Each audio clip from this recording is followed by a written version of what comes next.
А во неделата посветена на грижа за старите лица и редовната рубрика Мој психолог им ја посветуваме ним. Староста е универзален биолошки процес и природна фаза во животот на секој човек. Со старењето сите процеси во телото забавуваат. Иако старењето е сосема нормален дел од животот, секој човек различно го доживува. Што представува стравот од старењето, како да се препознае и како да се соочиме со истиот? Одговори на овие прашања утринава бараме од психологот Сонја Угриновска. Добро утро и добро ни дојдовте. Добро утро, Никола. Ви благодарам на поканата. Драго ми е што може да посветиме внимание на оваа значена тема и општо за вашиот ангажман околу психолошките области пошироко. Стравот од старење не е ништо ново, но се чини станува се поголема преокупација како помеѓу повозрастните, но и помеѓу денешните помлади генерации. Како се дефинира стравот од старење и кога најчесто се појавува, односно во кој период од животот? Страв од старење како појава е значена како геронтофобија, слично на стравовите или фобиите, во голем степен е ирационален страв. Означува страв, односно плашење од самата помисла на старење и се јавува и кај помлади лица, но и кај повозрастни. Карактеристично е тоа што кај младите лица кога се појавува, најчесто тоа е научено однесување или се сретнале со повозрастни лица кои што имале проблем во здравствената состојба, се сретнале со загуба на некоја значајна личност, на некој травматичен настан, или па едноставно тоа е верување дека староста носи нешто лошо. Така да и при самата помисла дека нешто се случува во нивното тело што упатува на старост и самата помисла дека поминуваат годините, кај нив раѓа некој ирационален страв. Токму од вашиот последен одговор ќе произлезе и моето следно прашање, дали е оправдан ваквиот вид на страв и кои се причините за неговата појава? Што вели психологијата? Најверојатно овој страв не е оправдан, бидејќи како што треба да ја прифатиме староста како еден развоен период во подоцнежните години и нешто што природно се случува, не би требало да биде овој страв оправдан. Меѓутоа, постојат различни фактори, делумно и од општеството какви ставови нуди и што се случува во ова модерно време многу влијае на тоа како размислуваме за подоцнежните години, односно колку ќе бидеме во состојба да оствариме и да задржиме еден здрав начин на живот, да не се соочат луѓето со позначајни потешкоти. Прашањето како ви беше? Во однос на, исто би сакал да го начнеме во однос на возрастот. Кога најчесто започнува, да речем, овој вид на страв од старење, како да се препознае стравот од старење? Кои се оние симптоми кои што најлесно можеме да ги воочиме? Од вашето професионално искуство до сега.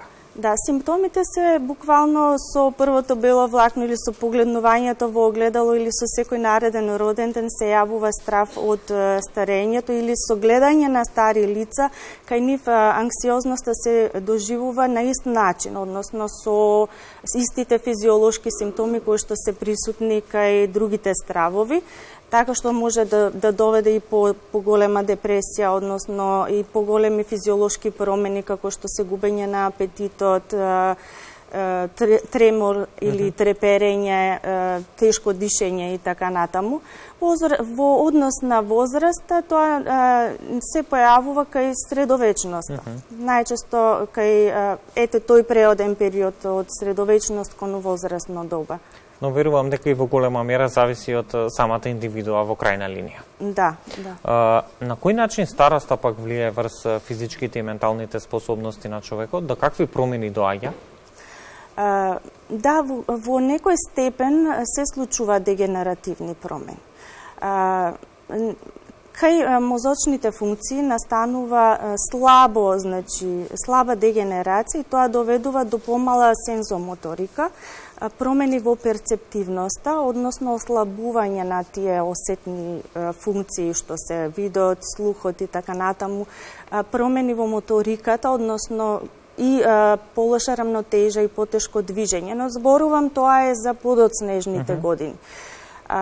Исто така физички од она што го разгледав дека во самиот кардиоваскуларен систем настануваат промени и во крвниот притисок, така што тоа може би од медицинска гледна точка, но е значајно бидејќи се променува и доста го отежнува функционирањето.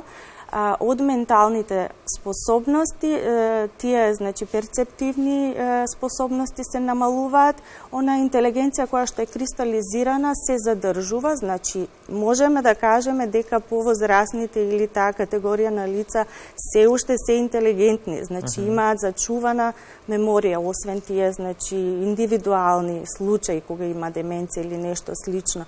Имаат она интелигенција што е кристализирана е зачувана, додека флуидната, односно таа работна меморија, малку се намалува. Да, и верувам ќе се согласите со мене, и многу истражувања впрочем покажале дека токму оние луѓе кои што работат на своите когнитивни способности и вештини дури во подоцнежната возраст, успешно се држат до истите, односно имаат развиени дури во подоцнежните години. Да. Тоа е во однос на физичкото и менталното здравје. Што се случува на психолошки план со возрастните лица? На психолошки план, како и со другите, кога преминуваат од еден развоен период во друг, се соочуваат со предизвик да ги сите тие развојни задачи ги завршат успешно. Ако тргнеме од тоа дека таа категорија на луѓе или таа возрастна доба почнува после од 60-70 години некаде, каде што завршува професионалниот ангажман, значи ќе треба да се прилагодат на таквиот начин на живот кој што веќе не вклучува толку интензивно бавење со работ. Исто така други животни задачи, односно развојни задачи, се тоа што остануваат во празно гнездо, односно во своето семејство се партнерите или помал број на членови се соочуваат со загуби, се соочуваат со губење на многу социјални контакти. Тука морам да напоменам дека и тоа предизвикува некоја психолошка, значи, невлијание со нив и потреба сето ова искуство во животот порано што го искусиле да го интегрираат, и тоа не е ни малку лесно да се направи. Последниве децени се повеќе се говори за оној концепт на антистарење, и колку ваквиот концепт создава притисок врз жените особено да изгледаат помлади, и дали на ваков начин, впрочем, старењето треба да се перцепира како нешто против кое треба да се борат? Добро, сепак индивидуално ваквите случаи, не знам од кој мотив се случува ова. Дефинитивно тоа е, по мое барање на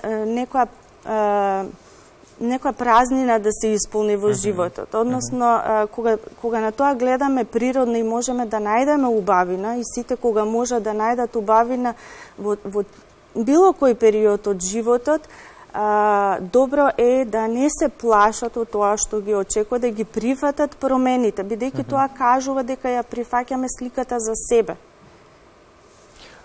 Колку овој период од нашиот живот води кон менување на оние секојдневни навики кои што сме ги имале до тогаш, и многумина се убедени впрочем дека староста значи само болести, деменција, осаменост, сиромаштија, депресија.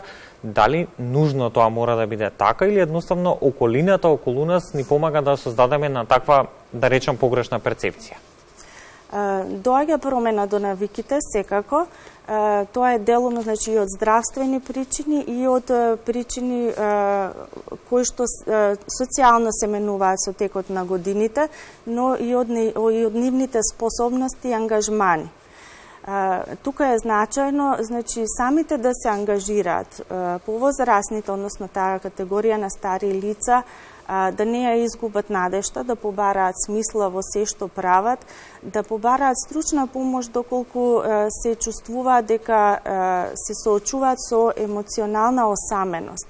Значи, емоционалната осаменост во голем степен, тоа е осаменост, односно немањето со кого да споделат, а често тоа се нивните врсници, не само семејството, туку нивниот партнер, интимните врски, и ако се изгубени и нивните врсници, во голем степен ги менува нивните навики, се свртуваат кон мисла за минатото повеќе отколку што се насочуваат кон тоа како да развијат интерес и да создадат. И во контекст на тоа, колку е важен самиот процес на социализација, особено кај повозрастните лица, како да се потикне истиот?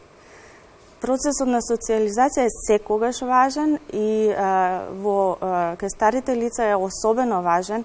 Треба да се потикне преку, како што видовме во овие институции, да се поминува повеќе време со другите, да се раскажуваат животни приказни, меѓу нив, да се споделат искуства, и да се работи на себе, за да оние кои што се малку поинтровертни сепак развијат поголема можност за да споделат нешто и да се дружат со другите, што дефинитивно е од големо значење за нивното психолошко здравје. Споминавме дека одредени ментални и физички промени се нормален дел од процесот на старење, но што е уште поважно е како да се прифатат истите како такви. Малку е потешко. Прво се јавува, можеби после 70-80 години, голем расчекор има во тоа колку години има некој и како се доживува себе си дека има. Така што можеме да кажеме дека и кај нас, и кај постарите лица, доживувањето е дека се чувствуваат неколку години помлади, отколку што навистина се. А прифаќањето дека е така, да, е субјективно доживување, меѓутоа колку повеќе сме поподготвени да се соочиме со позитивните и со негативните искуства, толку повеќе ќе биде таа флексибилност поголема да се прифати возраста колку што е. Како конкретно може да се третира овој страф од старење? Колку е важно повозрастните и сите оние кои што се соочуваат со истиот да се обратат до стручно лице? Што вели вашето искуство?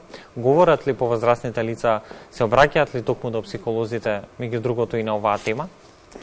Да, одреден број од нив се обраќаат. Навистина се јавува поголема свесност дека менталното здравје е многу важно во овие години и дека треба да се работи на тоа, така да чувствуваат дел сами, а дел и нивните семејства им сугерираат дека им е потребна психолошка помош, така да се јавуваат.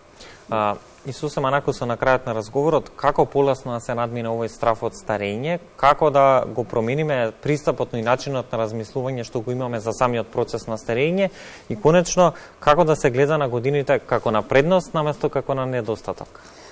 Овој страф од старење, јас можам да дадам неколку предлози, а тоа е што се убаво ни нуди старост.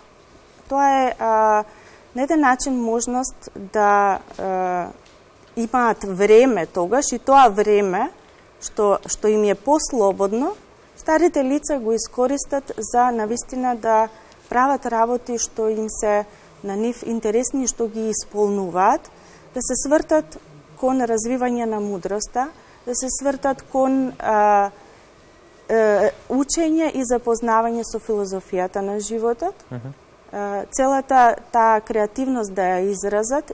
И тоа е нешто многу вредно, кое што ако го разбереме како такво и научиме дека и научат постарите лица дека тоа им носи само поголема умешност и поголемо справување со се во животот и на некој начин си се вреднуваат себе си, тогаш би било и полесно да ги прифатат годините. Еден од најдобрите плодови на староста е токму искуството, кое што верувам дека треба со задоволство да го споделат токму и со помладите генерации. Да. Сонја, благодарам за одвоеното време и гостувањето во Македонија наутро. На крајот на разговорот може да констатираме дека најважно е секој човек да го прифати старењето како нормален процес и да научи да живее со него. Ви благодарам.